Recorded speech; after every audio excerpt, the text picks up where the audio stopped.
नमस्कार, बहुत स्वागत है आपका। आप देख रहे हैं ग्रांड ज्योतिष सीक्रेट। मिथुन राशिफल मई 2022। मिथुन राशि वालों, आपकी ढैया समाप्त। अब जीवन में आ रही है खुशियाँ। तो ये मई का महीना क्या कुछ बड़ा बदलाव लेकर आएगा, चलिए जानते हैं विस्तार से। और ये प्रेडिक्शन चंद्र राशि पर आधारित है। तो मई के महीने में बहुत कुछ जीवन में बदलाव होने वाला है, सकारात्मक बदलाव। क्योंकि यहाँ से आपकी जो ढैया थी उसके समाप्त होने पर जीवन में क्या कुछ बड़ा बदलाव आएगा। क्योंकि मई के महीने में बहुत सारे ग्रहों का बदलाव हो चुका है और ऐसे में देवगुरु बृहस्पति और शुक्र एक साथ आपके दसम भाव में हैं। और साथ ही आपके लिए शुक्र बृहस्पति का दसम भाव में होना क्या कुछ देगा, और छठे भाव के स्वामी मंगल के नवम भाव में शनिदेव के साथ होने से क्या होगा। राहु की पूर्ण दृष्टि पंचम भाव में है, पंचम भाव पर सूर्य राहु की, तो क्या होने वाला है चलिए जानते हैं विस्तार से। शुरुआत करते हैं आपके करियर से। तो मिथुन वालों, करियर के मामलों में शुरुआत बहुत अच्छा है। मई के महीने की शुरुआत आपके पक्ष में, क्योंकि दसम भाव में देवगुरु बृहस्पति शुक्र दोनों एक साथ हैं, तो प्रमोशन के योग बनाएंगे। आपका सैलरी बढ़ेगा, आपको पद प्रतिष्ठा प्राप्त होगा। और अगर आप विद्यार्थी हैं, जॉब की तलाश में हैं, तो प्रयास तेज कर दें, क्योंकि एक अच्छी जॉब मिलने की संभावना बनी हुई है। जॉब करते हैं, ट्रांसफ़र वगैरह के ये भी योग बने हुए हैं। हालांकि कुछ शत्रु विरोधी थोड़े से परेशान करने का प्रयास करेंगे। हालांकि आपको ज़्यादा परेशान नहीं कर पाएंगे, लेकिन फिर भी दुश्मनों से, छिपे हुए दुश्मनों से आपको थोड़ा सावधान रहना है। जो लोग व्यापारी हैं उनके लिए बढ़िया वक्त है, क्योंकि आप कमा तो पाएंगे ही और अपनी काबिलियत से सफलता पाएंगे। अगर आप पैसे इन्वेस्ट करते हैं व्यापार में तो लाभ भी होगा, लेकिन मार्केट का रुख देखकर ही करें। हालांकि सरकारी कार्यों से, सरकारी क्षेत्र से लाभ होने की संभावना बढ़ी हुई है। बिजनेस पार्टनर से संबंध को उत्तम बनाए रखें। लेकिन अगर हम धन की बात करें तो धन के मामलों में ये महीना सोने पे सुहागा है, अच्छा है। क्योंकि एकादश भाव में सूर्य राहु के होने से थोड़े बहुत खर्चे हैं, लेकिन खर्चों पर कंट्रोल जरूर रखिएगा और आर्थिक स्थिति आपका धीरे धीरे बेहतर होगा। वैसे तो व्यापार में लाभ की प्रबल संभावना बनेगी। अगर आप बैंक से लोन वगैरह लेना चाहते हैं तो भी आपको मिल जाएगा, और लेकिन आपको थोड़ा बचना होगा। इसमें कर्ज लेन देन आपके लिए सही नहीं है, और पैतृक संपत्ति वगैरह के माध्यम से आपको लाभ होने की संभावना भी बनती है। कहीं भी आप पैसा इन्वेस्ट करना चाहते हैं तो सावधानी से कीजिएगा, और धन वापस अगर आप किसी को देते हैं उधार तो आने के थोड़े कम चांस है। लेकिन हाँ, अगर आप लंबे समय के लिए कहीं पैसे इन्वेस्ट करना चाहते हैं तो अनुभवी व्यक्ति की सलाह से आप कर सकते हैं। जल्दबाजी में कोई भी काम मत कीजिएगा, योजना बनाकर धीरे धीरे आगे बढ़ें तो सफलता प्राप्त करने की संभावना ज़्यादा बढ़ेगी। स्वास्थ्य की बात करते हैं। छठे भाव के स्वामी मंगल के नवम भाव में शनिदेव के साथ होने से स्वास्थ्य आपका यहाँ पर थोड़ा बढ़िया है। ग्रहों का योग कहता है कि बड़े से बड़ा बीमारी समाप्त होगा, लेकिन शुरुआत में परेशानी है थोड़ा। अब देखिए, काफ़ी समय से अगर आप स्वास्थ्य को लेकर परेशान थे, बीमारी का पता नहीं चल रहा था, तो इस समय समाधान हो जाएगा। और छठे भाव पर सूर्य, यहाँ पर बुध की दृष्टि है, तो मानसिक तनाव थोड़े बहुत हैं, लेकिन थोड़ी आपके शारीरिक थकान भी है, क्योंकि आप पे लोड है, वर्कलोड। हालांकि ये परेशानी क्षणिक है और इसके बाद चीज़ें आपके पक्ष में आती नजर आएगी। थोड़ा सा अपने लिए समय निकालें, योगा करें, सैर करें, ठंडी हवा में निकलें, मन को सुकून मिलेगा। जैसे ही सूर्य आपके 12वें भाव में जाएंगे, कष्टों से मुक्ति करेंगे। बस आपको लापरवाही नहीं करना खान पान को लेकर, स्वास्थ्य को लेकर।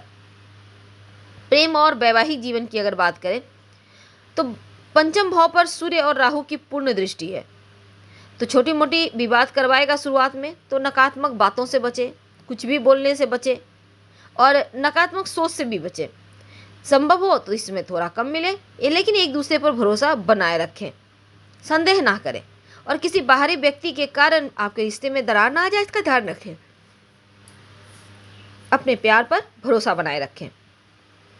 लेकिन दूसरी तरफ पंचम भाव के यहाँ पर केतु के विराजमान होने से जो विवाद है, जो बातचीत है, उसमें थोड़ी बहुत मुश्किलें हैं, लेकिन उत्तरार्ध में प्रेम विवाह होने की संभावना बनेगी। जैसे ही सूर्य का राशि परिवर्तन होगा, खुलकर एक दूसरे से एक साथ आप प्रेम का इजहार करेंगे और आपके रिश्ते का विरोध करने वाले भी आप लोगों का साथ देंगे। दाम्पत्य जीवन में खुशी है, जिम्मेदारियों को निभाने की काबिलियत है आप में और इसका असर भी वैवाहिक जीवन पर। हालांकि संतान की उन्नति होगी, पति पत्नी के बीच रिश्ता बढ़िया होगा, प्रगाढ़ होगा। पारिवारिक जीवन की बात करें तो यहाँ पर देखिए द्वितीय भाव पर बृहस्पति की पूर्ण दृष्टि है। घर परिवार का माहौल अच्छा रहेगा, प्रेम बढ़ेगा, एकजुट रहेंगे, पुराने विवाद, लड़ाई झगड़े इस समय समाप्त हो जाएंगे और माँ के स्वास्थ्य में जो मुश्किलें थी, समस्याएं थी, वो भी समाप्त होगी।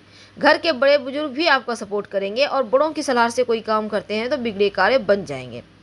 सूर्य के 12वें भाव में जाने से पिता के साथ रिश्ते भी बढ़िया होंगे और इसमें घर में पूजा पाठ हो सकता है, धर्म कार्य हो सकता है और पिता से जो सलाह मिले उस पर अमल जरूर करें।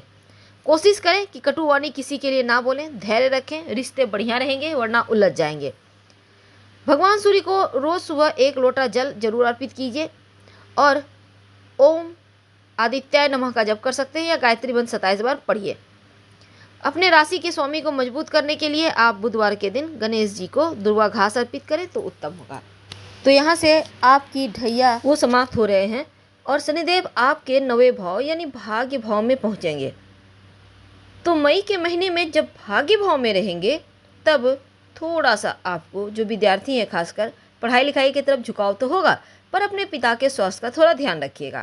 हालांकि इस समय थोड़ा सा अहंकार आपके मन में आ सकता है और बस ये समझ लें कि ढैया उतर तो गई है पर थोड़ा सा आपको इंतज़ार करना होगा क्योंकि चीज़ें कुछ नॉर्मल होने में समय लगती है।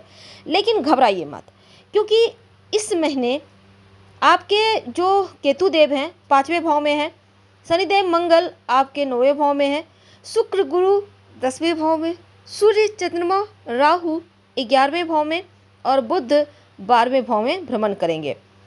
तो विद्यार्थियों की पढ़ाई की तरफ रुचि बढ़ेगी, लेकिन धन के लेन देन में सावधान रहें।